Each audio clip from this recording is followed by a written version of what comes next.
Okay then folks, we're at the beautiful Aston Parkes Fisheries today, fishing on Stable Lake, where we are going to go through all things silvery. Promise I will not fish shallow whatsoever today folks. I'm going to be fishing on the bottom. I'm going to be covering sort of 3 different rigs. One to start off with short, where I'm going to be putting plenty of loose feed in, fishing through the water on a tapered rig, and then 2 lines out long on the same sort of like length of cheeky at 13 metres, where we're going to put in ground bait in, but 2 different rigs. One with a bulk and a dropper, thump, getting straight down to the lovely fishes, and then another one sort of tapered, coming through the water if them fish are like being a little bit active and off the bottom. I'm not going to loose feed whatsoever out long, just going to be putting dead maggots in and a little bit of ground bait, but it's that short line which is the important one. That's where we're going to catch most of our fish from. So without further ado, I think we should go and have a look at the setup.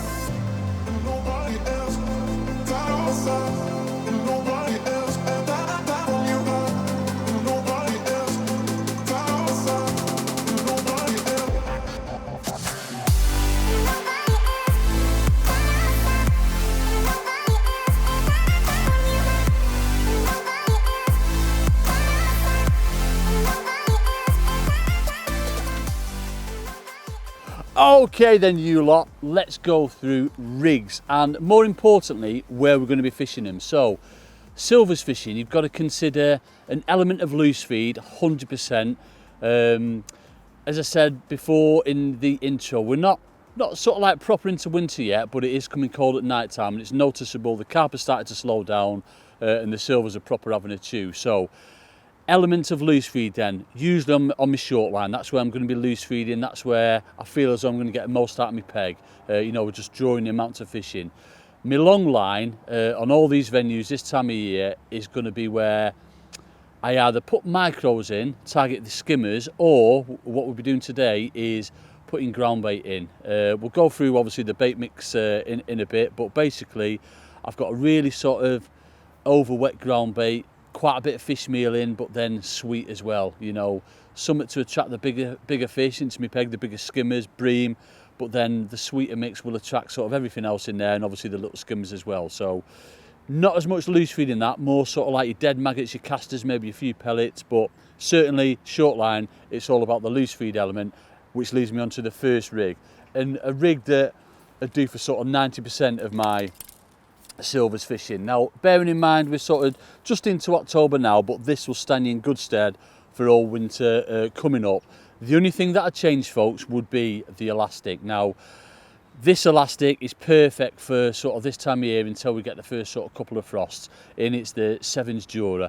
Absolutely adore this stuff. It's perfect for all things silvery, but even the, you know, sort of accidental F1 that you're going to catch, carp, things like that. It's got so much backbone in it, it's unbelievable, but also got enough softness in it that you're not going to bump any fish. So first things first, 7's Dura hybrid elastic.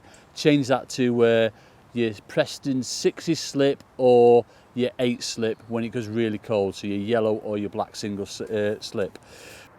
Really sorry to interrupt the video folks, but just please don't forget to like, subscribe, hit the notification button, and then that will remind you that our videos are coming up for all you lovely lot to watch.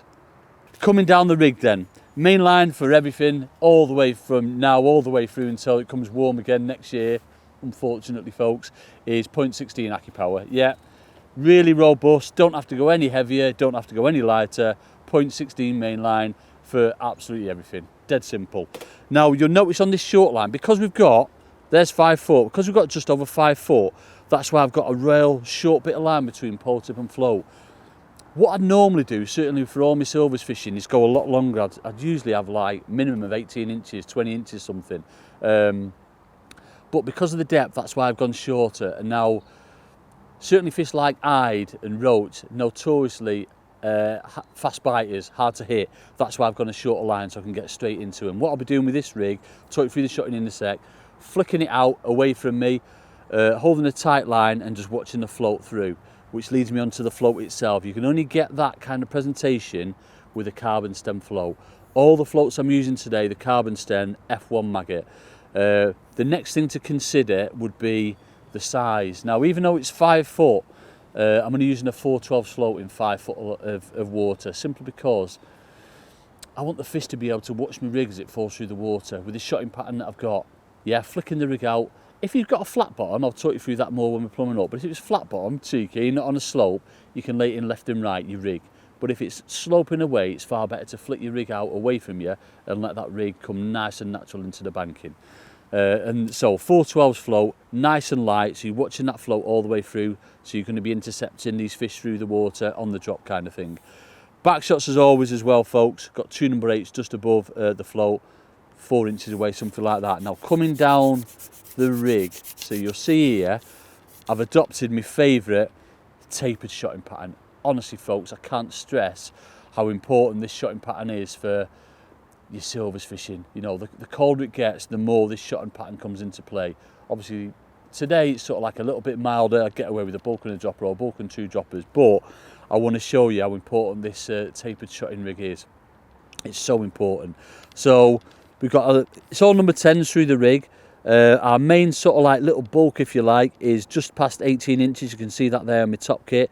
And then basically all we're doing, we're just getting further away the further down towards the hook we go. In fact, it's probably better. Let's go from the hook. Hook wise is an 18s to 0.11 SFLB. One of them bad boys. Yeah, 6 inches as well. 4 to 6 inch hook length, I'd say. You don't really want to go any shorter, but 6 inches, it's just giving you that bait's just going through the water nice and natural on a 6 inch hook length, but 4 inches is perfectly acceptable. So that's first things first, 6 inch hook length. My first shot is just above the loop to loop, yeah? So that's a number 10. Now 4 inches above that, I've got another number 10. 3 inches above that, there's another number 10. And then it just gets shorter and shorter, the shotting. So 2 inches, another number 10, and then an inch, and then you just slowly but surely just decreasing, obviously, the distance between the shots. And that creates that nice sort of like slow fall of your bait as it falls through the water. It catches so many fish, and it catches the bigger fish as well, folks. I won't be doing much lifting and dropping. What I will be doing is lifting the whole rig out and laying it in again. So this rig is all about loose feed for me. The short swim, all about loose feed. It does catch a hell of a lot of fish, usually more so towards the last couple of hours of the session, certainly when it gets colder, but if it's that little bit milder, you're catching it from the off, and that's where we're going to be starting today.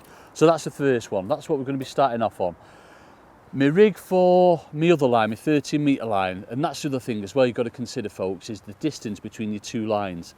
I'll always go a top kit and free on in front of me, loose feed, and then my next 3 sections to 13 metres or even 14.5 would be either straight in front of you or on an angle if you want. But it's the fact that you've got to keep that you know, separation of the 2 swims. What you don't want to do is go sort of 10 metres and 13 metres, you know, or 11 metres and 13 metres, because certainly if you're introducing that loose feed element on your shorter swim, you're just going to be separating your fish, and you don't want that. You want 2 completely separate shoals of fish.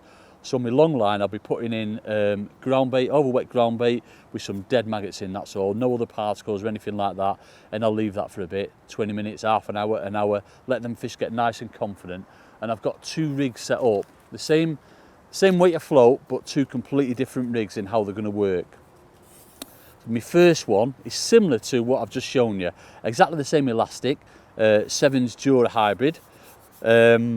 And mainline is exactly the same as well, 0.16 AccuPower, but the float's a little bit bigger. I've got a 414s, again, carbon stem, F1 maggot. Bristle wise, you don't need to worry about bristle wise or size for this time of year. Until we get the first sort of couple of frosts, that's when 100% I go to like the fine, you know, the fine bristles, like a 1.2mm bristle or something like that. But it won't make a blind bit of difference for today. And it's exactly the same, this rig, as the other one. The only difference being these are number 9s on the tapered rig, them other ones are number 10s.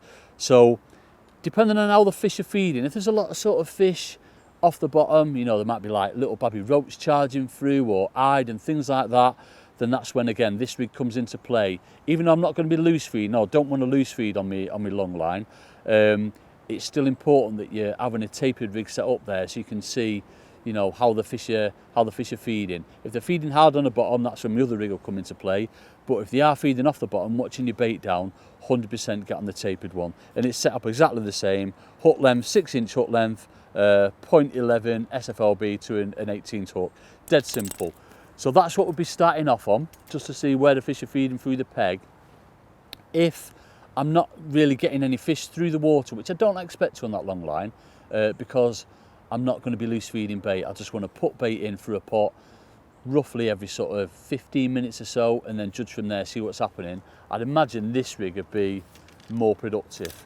So again, exactly the same. We'll come on to the float in a sec actually. Slightly heavier elastic, so we've got the 9s Jura hybrid on this one, just to sort of cope with the expectant bigger fish that I'm going to encounter on this line. This is me sort of all out bigger skimmer, bream line, F1s if they're counting, things like that, your tench, you know what I mean, things like that. That's what I'm going to encounter hopefully on this rig. So this bit here is exactly the same, 2 number 8 back shots, 0.16 line. My float is exactly the same, but you could by all means go that little bit heavier, but it's this bit down here that changes, folks. We've got just simply a bulk of number 9s. You see where my bulk is, it's just below 12 inches.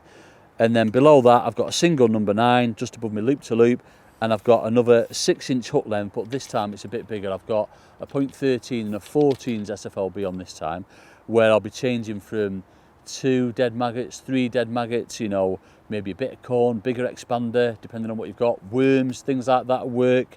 It's just all about, if you feel as though them fish aren't watching your bait down like they will do when you're loose feeding, it's all about getting straight down to them. And then with a rig like this, where I'll show you obviously how we lay the rig in later on, we'll be laying it out to the side, drawing our bulk shot back over where I put the bait, flopping your float right over it, and then you're fishing straight away. It takes probably 5 seconds to settle this rig, whereas when you're holding a tight line to the rig, it's probably going to take like 11 to 12 seconds. So when the fish are feeding hard on the bottom, they're proper having a go, this is the rig that gets job done, straight down to where the fish are feeding. So hopefully we'll get on that. As for bait, I'm keeping it right simple. All too often I see anglers struggling with bait. I've been guilty of it in the past, folks. I've got, you know, corn, pellets, worms, everything under the sun. But today, literally, I've got maggots, live maggots, dead maggots, and some ground bait. So we've got some red and white, lovely maggots here from Aston. Beautiful maggots, proper stamp. Would I have pinkies? I wouldn't go for pinkies yet. It's not gone cold enough. But again, as soon as you get the first couple of frosts, definitely have some disco pinkies. They make a difference. I've got some dead maggots there, which I've bagged up, and all I've done, I've just covered them with water. Yeah, and then they won't come to. Dead maggots is a fantastic bait for, you know, fishing static on the bottom. And then ground bait wise, I've got some loose line. I've got some Match Method Dark and Sweet Skimmer. It is the best smelling ground bait in the world, that Sweet Skimmer, folks. And all I've done is just mixed it 50-50. You've got to be really careful. I would do ground baits like, you know, the Super Crush Expander, which I'd use when it goes like proper desperate cold because there's no food content in it. You do sort of like 1 lot of water to 1 lot of ground bait. You can't do that to this mix. It's like you've got to put the ingredients in dry and then just add a little bit of water at a time. As soon as you get to your peg, do your ground bait, because it will take a little bit to get right. Get it to a sort of like over wet consistency, leave it 20 minutes, and then break the lumps up and it'll go really fine. And then add that little bit more water to it, then put it for a 4 mil riddle, and that's what you're left with. So starting off wise, I'll be putting sort of like 2 or 3 lots of balls. I'm not going to ball it, I'm just going to put 2 or 3 of them in loose with sort of like 30-40 dead reds, leave that for 20 minutes, half an hour, and then just top up with sort of like that size, if you like. So not loads, but enough to sort of keep fish interested. The beauty of that makes it, it's proper sticky. If you want it to be sticky, you know, get down there really quick if there's a bit of toe in the water, but also feeding loose. There's a lot of particles in that bait, but it's just the smell. It just smells absolutely amazing, and them skimmers absolutely adore it. So starting off wise, I say what I do, 2 or 3 pots of that in with dead reds. Short line, I'm going to give it 2 lots of sort of 30-40 maggots, and then just basically get straight on that short line and see what's happening. So I think without further ado, I've done enough waffling. We need to go and catch some fish, so let's go and get some bait in.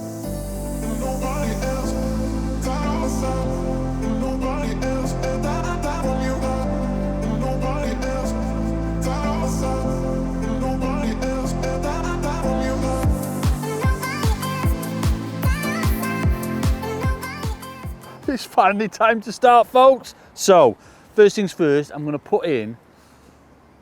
go for it. I'm going to put 3 sort of balls in, but I'm not going to make like hard balls out of them. I just want them to sort of like go down and end up in a nice pile. If there's a little bit of tow in the water, I'll probably make them a little bit bally, but it's flat calm today, folks. I just want to create a nice sort of like pile. Yeah, so first things first, I'm just going to get a few dead maggots, put them into my ground bait, fold it over the top, and then just put that straight in there, yeah, with a few maggots in as well. So it's like that. I'm going to put 3 of them in. Now, bearing in mind, I'm not looking to fish this for at least, I mean, heck, it might be up to an hour, you know what I mean? But it all depends on obviously that short line. But considering how mild it is, I'm fully expecting to catch pretty quick on that short line, which is what I'll be doing, obviously, match conditions as well. So, bit of a pongy banking here, folks, and I've got a really high banking behind me, so I've got a double ship. But never mind. Now, one thing that is really important when you're fishing, certainly for like skimmers and what have you, or anything really, is fishing to your little babby extension and then using that to fish past your bait. So my marker, I've got a spare peg opposite me. I'm going to put this first one in right on the edge of that pallet opposite me, the spare peg. That's going in, and I'm going to put another one slightly to the right of that, and another one slightly to the right of that. So I've got quite a decent area. So again, a few maggots in that, fold it over, pinch it out, put them in, flatten it down. Dead simple, nothing complicated whatsoever.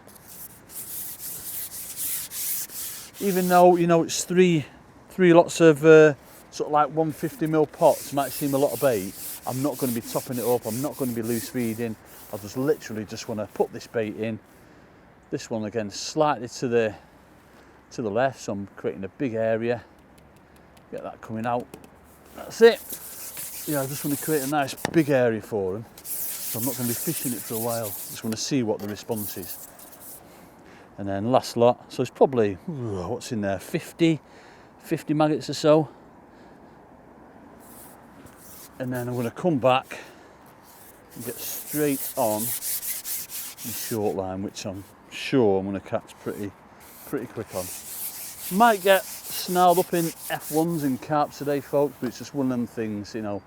It is that a little bit milder, but certainly that temperature in the morning is like dropped right down. So you can see out there, I put one, my last one in, gone in there, I put one sort of light in there, and I put my first one in there. So I've got probably like a 2 foot span of ground bait, which is perfect. But what I'm saying I'm going to do is on that short little babby extension at the back, that's where I'm going to sort of like fish past my feed, and it's so good for all fish, but in particular skimmers. So I was hoping I could loose feed on this short line, but that wind's gone a little bit pongy. So what I'm going to do, I've got a catapult and see what's what. Always start off on a single maggot.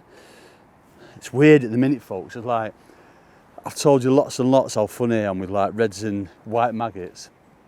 I've got to use sort of whites in the summer and reds in the winter.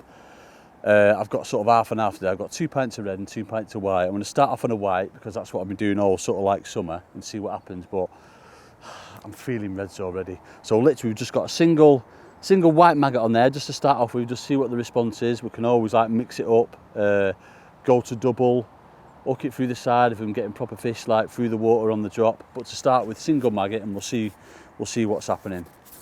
So I've got my extra section behind me, which I'm going to use to flick that rig out, and I'm fishing top kitten 2 with an extra section on, and I'm coming back that joint up. Well, that did not I think there might be shallow floats. That did not take long. I was like, where's my float gone? Flipping it. Honestly, that is ridiculous, folks. I wasn't expecting that. It's got to be an id. Oh yes, beautiful id straight away. So already I'm thinking, let's get the shallow rig off. Joking apart, I've not got a shallow rig set up, but match conditions, look at them. They're proper stampids then. They're sort of like, 2 of them you're getting just over £1. Match conditions, folks, this is where, especially with fish like that in, 100 million % you will catch them in the coldest of cold days. I've caught eyed when I've had to break through 2 inches of ice, shallow. You know, I'm talking not sort of like deep shallow, I'm talking like 10 or 12 inches, you can actually see them flash. Fish like eyed, certainly chub, roach, they're not bothered. They will feed shallow all through the winter, so The only rig that I've not got set up, can you actually believe it from me, folks? I've not got a shallow rig set up. 100,000,000% I would have. Not a proper like babby shallow rig. I'd have what like a F1 shallow and like a 4B8. I'd have one of them set up. You know what I mean? 100%. But that just shows you that is ridiculous. I've not even fed it. Not even fed it, folks. So let's pay attention this time. So flip that rig out. Oh yeah, that was on then. I don't think we're getting down to the bottom with this rig, are we? We're definitely not getting down to the bottom with this rig. So you see how I'm holding that tight line, and what I'd always do is sort of feed it 2 lots. I'd imagine we're just going to get line as well. So I'm not going to strike too hard. I'm just going to give it a little lift up rather than striking hard. So I can just get straight back down to the bottom again for them. That's ridiculous. That is absolutely ridiculous. So what's happening at the minute is there's not many fish on the bottom. They're all through the water. So in that respect, which you'll have sometimes, all you've got to do is just keep laying that rig in. See, I'm flicking it out and holding a tight line to the float, and when they're having it proper, they will hook themselves. But what the most important thing is that you're keeping that bait going in. Even through like heights of winter when it's proper cold, them fish will still proper actively feed. You know what I mean? Certainly them sort of smaller fish like the silverfish, the roach and that don't really get a look in the summer, you know, because the high protein pellets and that everyone's using. That was a fish through the water. You definitely 100% can still feed for them because they'll be starving. And you can put quite a bit of bait for them as well. It's one of them maggots over casters. If it was more sort of roachy, I'd probably go down the caster route, but for everything else, certainly when skimmers are involved, I'd pretty much always go down the maggoty route. I just find that they just adore maggots over sort of casters. Casters is great for roach, you know, the noise and everything like that. But maggots is far better for everything else. And what we're looking for is like obviously little tiny dinks through the water. Then obviously that tells you that the fish are, you know, up in the water. If you're missing the bites. One thing that I would say is long landing nets make a big difference, yeah? As soon as them fish pop up, you want to get straight down to them, straight on them. You don't want to sort of, you know, wait, drag them in a bit more. As soon as them fish pop up, get straight on them. But you can see like that soft elastic's the one. Don't want to be using heavier elastics for these fish. Otherwise you just bump everything.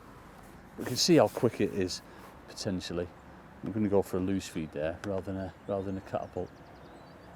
That was on the bottom, that one, I know. So again, 2 lots and just fish it through. What I'm doing is looking at my float all the time, seeing what's happening, any little dinks and all that. Then obviously that's fish through the water. So it's just about coming to the bottom now. You see that we had that little shake there, and that was a fish up in the water. But by feeding sort of 2 lots pretty heavy like I'm doing, I can keep them fish exactly where I want them, keep them on the bottom. If I wanted to draw them shallow, then what I'd do is obviously feed sort of more often but less amounts, sort of like that. Yeah, so sort of like 10 to a dozen, less amounts. So with this rig, as I say, it's important that you don't leave it settled for too long, because of that tapered effect. You're looking to catch fish through the water, or certainly in the sort of like the bottom third of the of your rig, if you like, as it's settling back down. It's going through absolutely perfect that at the minute, proper. And then once it is settled like it is now, that's when I'm just going to give it a little tiny lift up. Again, every time I loose feed, I'm watching me float for any like little dinks or anything like that. A little shake on it then. Leave it another sort of 10 seconds, that's all. I'm going to lay it in again. But this time, because it's flat there, I'm not on a slope or anything, I'm going to lay it to the side, see if that's any different. And then it's coming into my bait a lot quicker.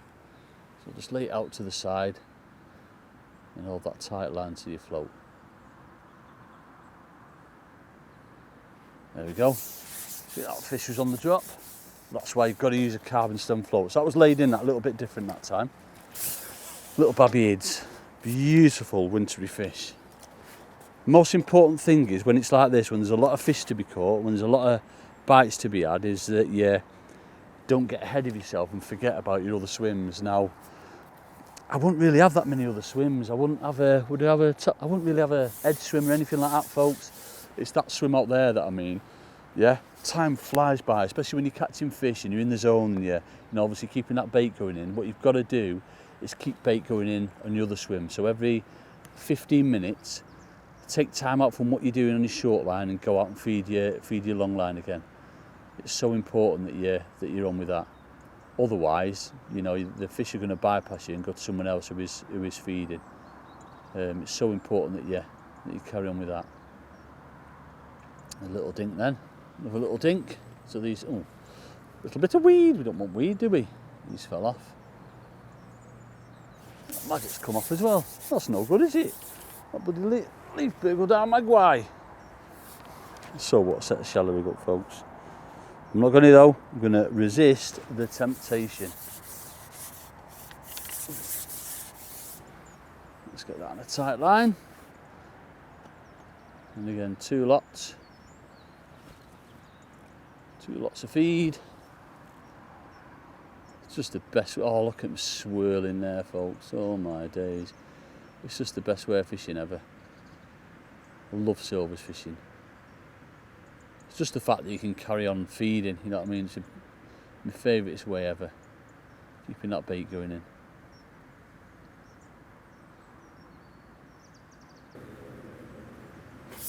Little baby fish. So obviously the bigger fish, I've got on the roach, the bigger fish like the hide and that, they're coming obviously proper through the water.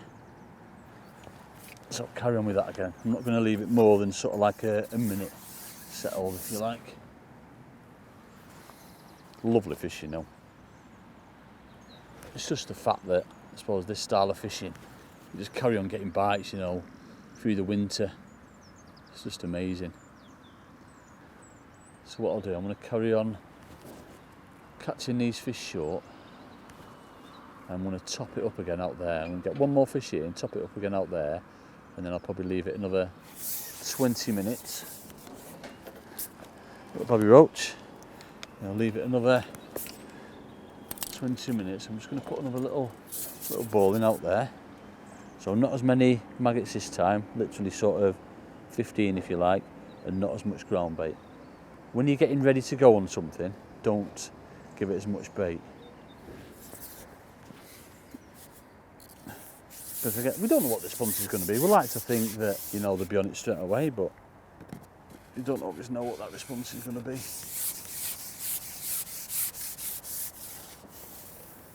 So again, get on your markers.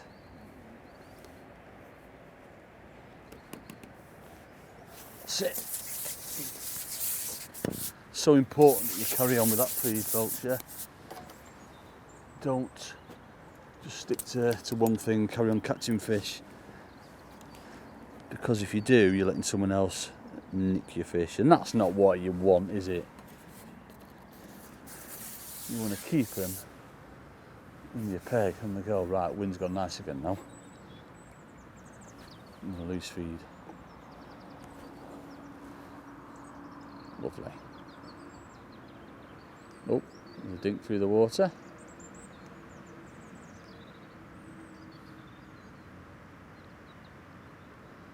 The other thing I've not tried yet as well, go on the carps, is double magpie. Double maggot can work really well at times, just pick out fish, not necessarily bigger fish, which usually it does, but just picks out fish as well, that bigger standout bait. You see everything's coming through that water. Little baby roaches. So I'm going to put double maggot on this time. I'm going to put double red on, both through the tip. That's a tip. Both through the tip.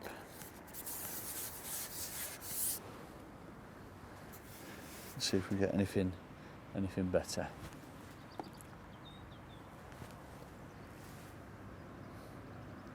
If not, I'm going to give it another sort of 10-15 minutes and I'm going to go out on that long line. Oh, it looks perfect, that, doesn't it?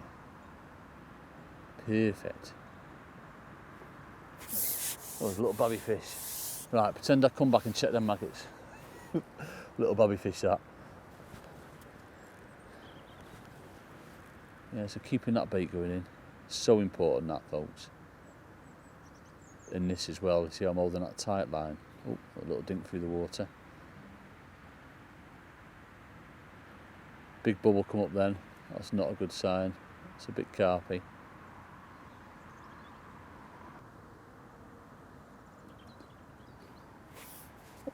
That was nice, wasn't it? So that was off that little movement, double maggots or something like that, a little bit bigger. Probably an id, I would have thought.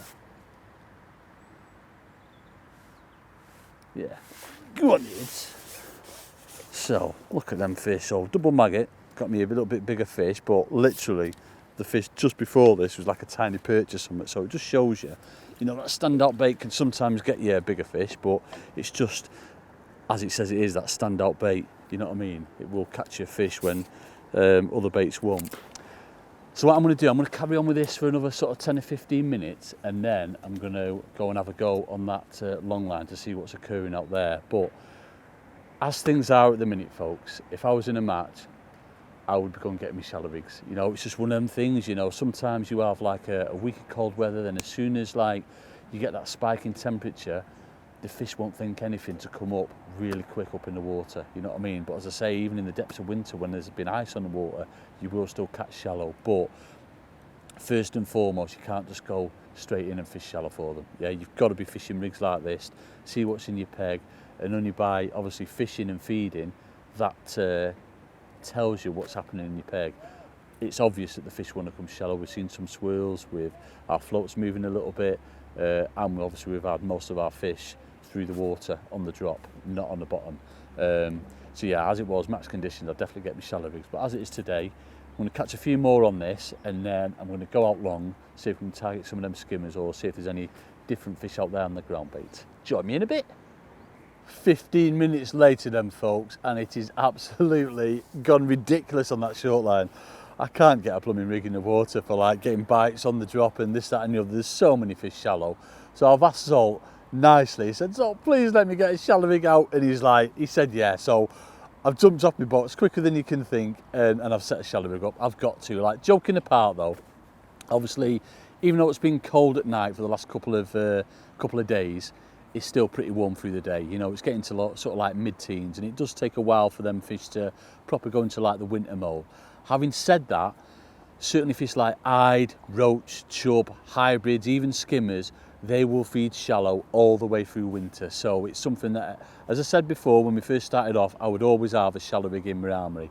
And even more so today, as I say, it's just absolutely nuts. So what I've done, I've gone and got set a shallow rig up. Really simple. I'm not going to go through it too much in detail, folks, because let's be honest, fishing shallow is something I always blooming do. I bang on about it all the time, don't I? So it's dead simple. Nothing complicated in the rig. 7-inch jewellery elastic, exactly the same. Sort of 12 inches of line pole tip to float. Bearing in mind in the winter when it's proper cold and the water goes clearer, that needs to sort of double. Minimum of 2 foot, sometimes up to 3 foot I'd have, pole tip to float, just so you're keeping your pole well away from them lovely fishes. Back shot just above the rig, so when we're slapping the rig over, holding a tight line, hopefully this is going to be hooking themselves, but eyed being eyed or ids being ids, we will still have to strike at him. And all I've got is just nice and simple spread number 11. So I've got one under my float. Float wire, sorry, is an F1 shallow, the smallest F1 shallow, the 4B8s, perfect for this style of fishing. One number 11 under the float, and then 3 number 11s spread evenly down the line, probably set around 18 inches. And then it's this thing here that'll probably shock most of you, but it won't do actually, because I've banged on about it loads of times. The fact that I love to use grab big hooks when I'm fishing shallow, certainly for eyed. I've got one of our 14s SFLBs on there to 0.11, and it's a 3-inch hook length. Yeah, so just half that hook length over, and then just go with it like that. 3 or 4 inch hook lengths for fishing shallow is a must. Don't ever use 6-inch hook lengths because you'll miss too many. But then I suppose in the winter you can put a stot on your hook length. So yeah, can use 6-inch ones, but make sure you're putting the stot on your hook length, and it's got to be a stot and not a shot. And that's it, nice and simple. All we're going to do is play around with depth, but it's just been ridiculous on that short line. I couldn't catch anything on the bottom. I wasn't even getting bites, but every time you do, like, lift that rig out, lay it in again, you get a bite straight away. So what you see me do now on that short line, I'll still feed it twice, but I'm going to be sort of like feeding more often, but less amounts, sort of like 12 or 15 maggots rather than sort of 30, 2 lots of 30, because I want to get them fish competing and draw them up. So by all means, folks, don't let shallow fishing, don't let it put you off the colder weather and not shallow fish, because 100% they will still come shallow. But before we go shallow, we're going to go out long. So prime that swim up out there. I've not tried it yet, but it's fizzing like mad, so I'm sure we're going to catch some fish. They're probably going to be the wrong species, but having said that, in some silvers matches, you know, F1s are allowed. Certainly like Festival at Wycases, for example, you know, the Silvers Festival, F1s are allowed. Angling Trust, up until last year, you're allowed silvers. You know what I mean? So it's one of them. If F1s are allowed, then you are going to catch them. What we're doing. Obviously, we want to try and target the skimmers and the eyes and everything else, but it is what it is, folks. So, first rig I'm going to try out there is our tapered one, to give us a good insight if there's anything, you know, in our peg kind of thing. Obviously, our bulk and dropper, if there's a lot of fish there and I'm, you know, missing a few bites on this rig, then obviously that's when I'll pick that rig up. But let's just give it a quick go, just to see if there's any fish out there, whilst we get this. Not that it needs any blooming priming, folks, that short swim with the ids, but we'll just keep on putting a bit of bait in there, a little bit more regular. So, laying the rig in this way, so the wind's sort of like, it's blowing in my face if you like, but it's going sort of like left to right. So I'm going to lay the rig in out to the left, which then allows that wind to sort of like keep my rig nice and tight. Now what I do always do to start with is go past my main feed area. And what I mean by that is my little babby extension, yeah, you see my joints there, I was feeding with that on my middle leg, so I've probably gone about 12 inches past my main feed area, because the main amount of fizzing is coming right off my bait, so I want to be away from that. Yeah, and I'm just going to let that wind drag that float through, so just keeping everything nice and tight just to see what's happening. I've plumbed it. Basically, my main marker was the peg right opposite me, the left-hand edge, but I plumbed all along that sort of pallet opposite me, if you like, and it's exactly the same depth. We're fishing to sort of like, well, I plumbed up to the bottom of the body of the float. It is pretty silty out there, so I'm fully expecting them fish to come in, certainly scour the bottom out. So it's important that you do plumb up pretty regular, but having said that, I pretty much always fish past where I put my main feed, so it's important that you're plumbing up there as well. So nothing on that run through, so I'm going to lay it in a little bit different this time, and I'm going to hold a tight line over my main marker. Yes, I'm seeing me holding that tight line just to see if I can intercept any fish through the water on the drop. So it's exactly the same rig as what we're using short, but just heavier droppers. So we've got number 9s on this one, and we had 10s on that short one on the lighter float, on the 412s. It's funny, I thought that would have gone straight away, but it just goes to show that, you know, if you're fishing on the at the wrong depth at the wrong time, you ain't going to catch. Even though there's lots of fizzing occurring out there, I think what it is, it could be carp coming in and, you know, sort of churning everything up and disturbing that silt on the bottom, and obviously they'll be sort of like feeding off the bottom. If there was fish on the bottom, then, you know, we would have got a bite fairly quick, because we primed it for so long.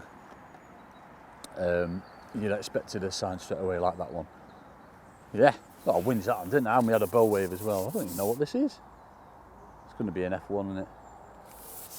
Oh, well, we'll never know, folks, but I'd imagine it'd have been an F1. So what I don't want to do is feed straight over that, because we put so much feed in.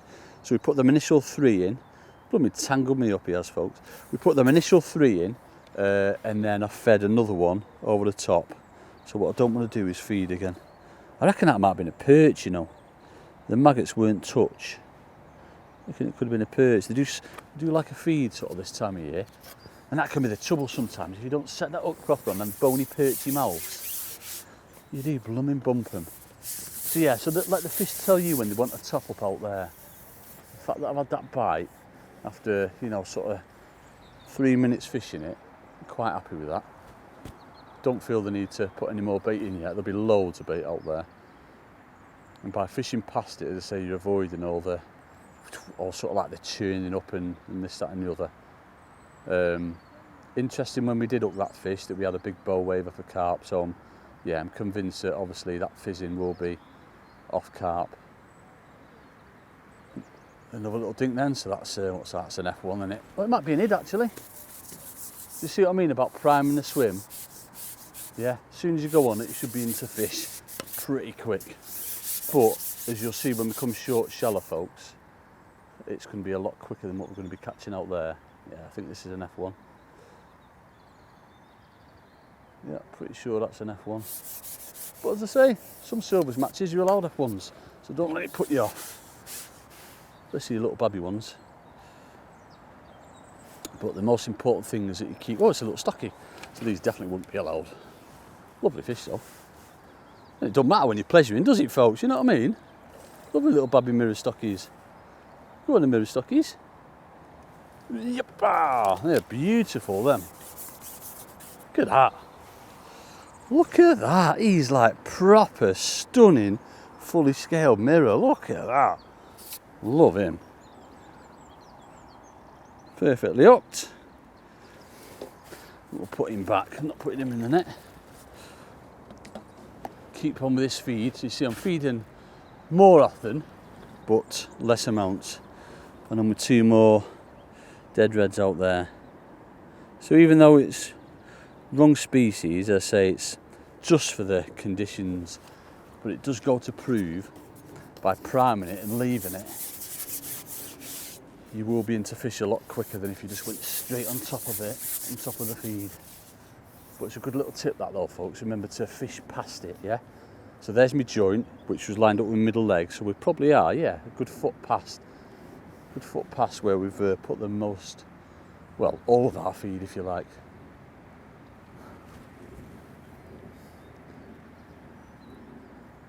So if we're getting more signs and sort of like little dinks and missing them, or there's a lot of fish there, hard on the bottom, then I'd put that other rig on. Or if I was waiting out for sort of like a bigger fish, that was a little dink then.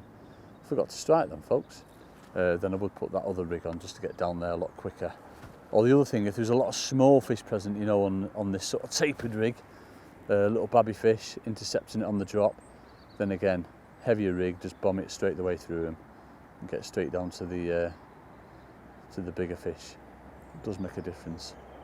Again, with this tapered rig, it's all about, you know, the fish watching that fall, so I'm not going to leave it settled overly long before I lift it out and lay it in again. You see how often I'm feeding that short line. A lot more regular. So I'll lay that in again. And just experiment, fish around sort of like your bait. Obviously we're past it at the minute, but go left of it, so you see that one, that was a bite on the drop. By holding that tight line. Well, obviously a liner, folks, you know what I mean? We do not miss proper bites, as you fully know. Keep that going in there. Just obsessed with shallow fishing, aren't I? So we've had them 2 signs. We bumped that one, probably a perch, or that little babby stocky mirror. And we just had that one on the drop. So again, they're still fishing the peg. If I go sort of like, I suppose 2 drops, 3 drops at the most, with no signs, no fish, then I'll come back and I'll put another top up in. But I wouldn't go right over it, you know, I'd leave it a good sort of 15 minutes, 10 or 15 minutes, come back on your short line, catch some fish there. It's all about priming that swim. And then likewise, when you're not fishing the short line, you're priming that one. That's what it's all about when it gets colder. Not like summer when you can expect to just feed, you go straight over the top and get a bite. You've got to put some bait in and then go on it to let them get a bit confident. So there's nothing, that's two drops I've had now with no bites. So what I'm going to do is bring that pole back, lift the float up and then put it over my feed. So I'm fishing now exactly where I fed. Let's see if there's anything right over my feed. Even though we've not fed for a good sort of 15 minutes, there's loads of fizzing coming up before. Yeah, so you see there's a little dink there then, so that was right over my feed that time, yeah? just experiment. Yeah, there's no right and wrong with it, just keep experimenting. Usually you catch best past it, but you will catch obviously on your feed as well when they're proper having it, and that's when that heavier rig comes into play. I don't know what this might be, either an hide or a skimmer.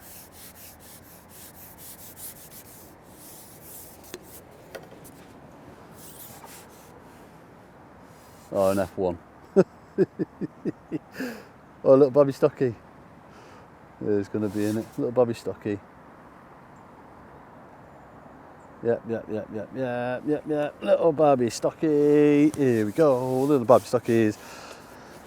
So unfortunately, folks, the wrong species, but pleasure fishing wise, you have a right good day catching them little beauties, wouldn't you? You know what I mean? Absolute little stunners.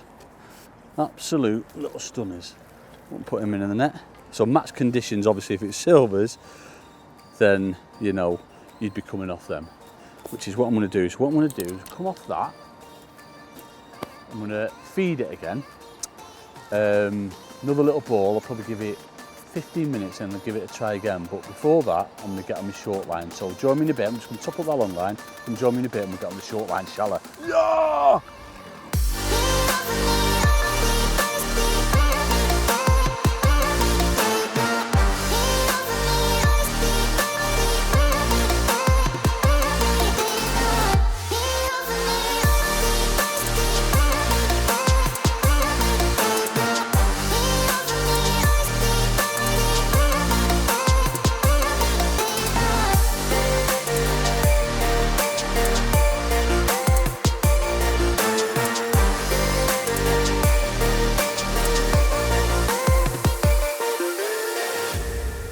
Right, so you join me, we've just had a cookie break. Me and Zol have just had a cookie break, just starting to blooming rain, but as I said, I've been out and topped that other swim up. So what do we have out there?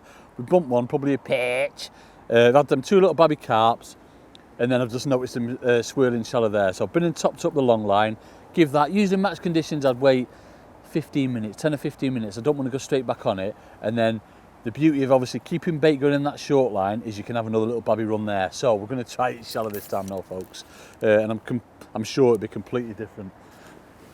Just wet that elastic. Now what I want to do is go through hooking this maggot. So I'm not going to hook it normally. I'm going to hook it through the side. Now hooking them through the side, again, we've done loads of videos on this. Squeeze the maggot out, fold it over, and then you just want to nick the maggot through the segment, like so. So your maggot is following the shape of the hook. Are you in on that, Zol? Are you getting on that? He's on it, isn't he, folks? He's on it. Yeah, so your maggot is following the shape of the hook. You don't just want to grab the maggot, thump and hook it sort of like sideways on. You'll still catch on it, but you will miss a lot more bites as well. So, as I say, set around sort of 18 inches. Let's have a see if we catch. I'm sure we're going to catch, folks. So, just before we go out, most important thing, get some bait in. Wallop that rig over. Now, what I want to do is hold a tight line to my float. We are going to miss bites because it's ids at the end of the day, folks, but the tighter you can keep that line to that float, there we go, the better it is. You've seen the difference. It's just, you can see why I bang on about blooming shallow fishing, can't you, folks? Right, so with these, what I don't want to do ever with hide is unship, yeah? Imagine unshipping over the course of sort of like a 5-hour match. That will cost you fish. Now, again, similar to sort of like your F1 fishing in the summer, pay attention to where you're hooking them. They should all be in this part of the mouth. If ever you're sort of hooking them in the bottom part of the mouth, or obviously you're foul hooking them, missing loads of bites, just shallow up. You saw, like, obviously the beauty of this rig, we're holding a tight line and we're looking to see where we get the bites through the water.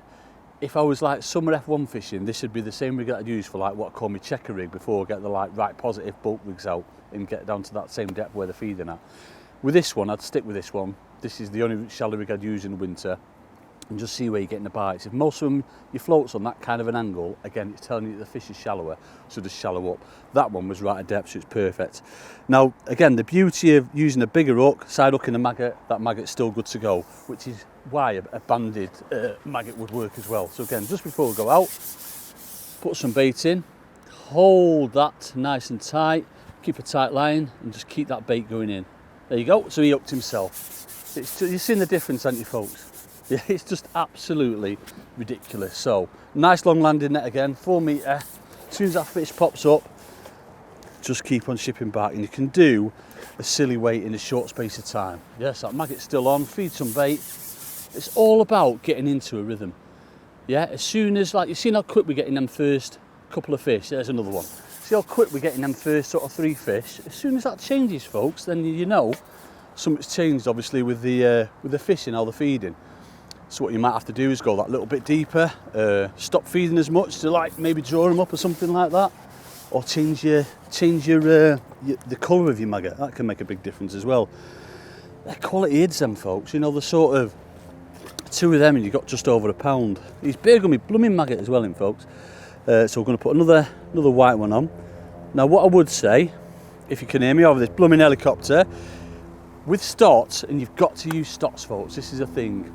Shallow fishing, stots over shots all the time, because every time you move that float, moving it deep if you're not getting bites, shallow if you're getting bites, you've got to move the stot so everything's falling nice and even. Make sure you're checking them every time you net a fish, because they will move. Yeah, so stick back in again. You can see what I bang on about blooming shallow fishing, can't you? Just the best way of fishing ever. So we've had 3 bites and 3 fish so far. So again, right at the bottom of the fall. Oh, I missed our first bite then, which you will do. You know, if you start missing bites, then it's just one of them things with hide. You will start missing bites. But you see how often we're feeding. So again, right at the bottom of the fall, that's where we're catching the fish. Right at the bottom, so we're at perfect depth. We're not getting any bites through the water. Everything is at 18 inches. But yeah, it's that thing there where you're netting the fish. Again, top of the mouth. You're netting the fish, you're not unshipping, so it's nice and quick. Once you get into a rhythm, you can do a silly weight in a short space of time. And the other thing I like to do as well, folks, you'll see I've just gone, he's burging me, blooming maggot him. You see I've just gone that little bit further down my pole as well. But always have a sort of section behind you, so you can, you know, go that little bit further out. Similar to what we were doing out long. Got a little bit further out, come a little bit shorter. Because of like your loose feed, it's going to be going over a bigger area. You know, you don't want the fish in one confined spot. You want them over a bit of an area and getting them competing. It's so effective. And obviously, even though we wanted to cover, you know, more sort of like fishing on the bottom for the silvers, fish like hide, as I said, they will feed quite happily in the coldest of cold days up in the water. Now, it's interesting, my last 2 bites have been, with my float, been an angle. So it tells me that the fish are coming shallower. So what I'm going to do, I'm not just going to sit there and just wait. This is where it pays to pay attention to how you're getting the bites. I've brought sort of 2 inches off that rig. I've brought my shots down so everything's going to fall nice and even. So I'm fully expecting now to be into fish a lot quicker. So I'll wallop that rig over, hold a tight line. So my last 2 bites have been a lot shallower, so that's why I brought that float down, and hopefully we'll get into a fish pretty quick then. There you go. See what I mean, the difference? If I'd have just stayed at that depth, it might have been another sort of like few seconds or up to a minute without a fish. Yeah, don't just take it for granted, just thinking, right, just one more fish, and I'll change. The fish are telling you, you know, where they're feeding through the water, so you've got to adapt. And it's obviously the quickest anglers to adapt are the ones that obviously win the matches. Yeah, the likes of Bagger Bennett, Jamie, Young Christian, Power, people like that. They're just on it all the time, so quick to change and react to like what's happening with the fish and the feeding. So you see how shallow the blooming coming. You had one swirling there, so we'll probably get them even shallower than that in a minute. Yeah, so you see that one was like half again. That like literally took it on the slap. It's just results like, all right, gives a go, Andy. Come on, it's just the best way of fishing ever. Honestly, folks, I just can't get enough of it. Absolutely can't get enough of it. But we're on for sort of, that stamp, you're on for sort of £20-25 an hour. It's just unbelievable. And you probably get them shorter. The reason I don't really like to draw them shorter, it's just because you're right on top of them. Yeah, you'd probably catch on a blooming top kit or top kit in one today, but what you'll find in matches, the more pressure around the lake, it doesn't sustain itself there. You've got to go that little bit further out. But by all means, if you're pleasure fishing, get straight on it. Get straight on a top kit you catch. So good. Absolutely brilliant. And there's not really much more to go through. You've seen, like, obviously that little change in depth that I've done. That was the first bite I've missed at that depth. I've carried on missing bites at that depth again. I'd shallow up a little bit. So you see, we've only missed that one bite and then we're into fish again. Don't be frightened of putting them bigger hooks on, folks, yeah? But side hooking a maggot is massive. So important. And the eyes, I know they look small, but they're proper weight builders, yeah? Look, perfectly hooked in that top lip every time. But it's so quick, so efficient. Just always on the go. Time flies by as well. You can see now how you could, you know, neglect your other swims. Obviously you can't do that, folks. You've got to keep bait going in. But obviously when they rock up on one line, see that one hooked itself, which is why it's so important to keep that tight line on that back shot. Yeah, don't neglect your other swims, folks. You've got to keep bait going in. But just amazing. Silvers in particular, obviously. The trouble with this as well, even in the depths of winter, you will get F1s coming into it as well. You know, they'll start feeding proper. But other than that, folks, you know, it's just one of them things. You can see why I bang on about it so much. It is the best way of fishing ever. But just be cautious of it, obviously, in the winter. Have an open mind. Always have one set up just in case. But obviously, with how we've started off, you know, started off on the bottom on that short line, primed our long line with that ground bait, waited a bit until we went on it, had a few signs of fish, but it was obvious from very early on that the fish wanted to be up in the water on that loose fed line. So yeah, as I said, go with an open mind, get your shallow rig set up for your winter matches or your winter sessions if you're pleasure fishing, and just have the best time ever. I would say you need quite a bit of bait, even in the winter, you know, even like desperate days when it's like proper cold, you still need sort of like up to 2 pints, 3 pints sometimes. If there's a lot of hide in the venue like there is here, roach, chub, things like that, they will take a lot of bait, so make sure you have it with you. It's better to have it and not need it than to need it and not have it. How about that then, folks? That's Daddy May's favourite saying in the world rather. But yeah, go and give it a go, folks. You know, there's lots and lots of venues like this around the country, you know, with loads of silvers in, especially hide. You know what I mean? They're so popular at the minute. Go and give it a go and you will have the best time ever. So I'm going to continue now, catch another 516 of these hide, and then I'm going to pack up when it's dark. Yeah! And as always, folks, don't forget to like, subscribe, hit the notification button, and that'll remind you when we put these fabulous videos out.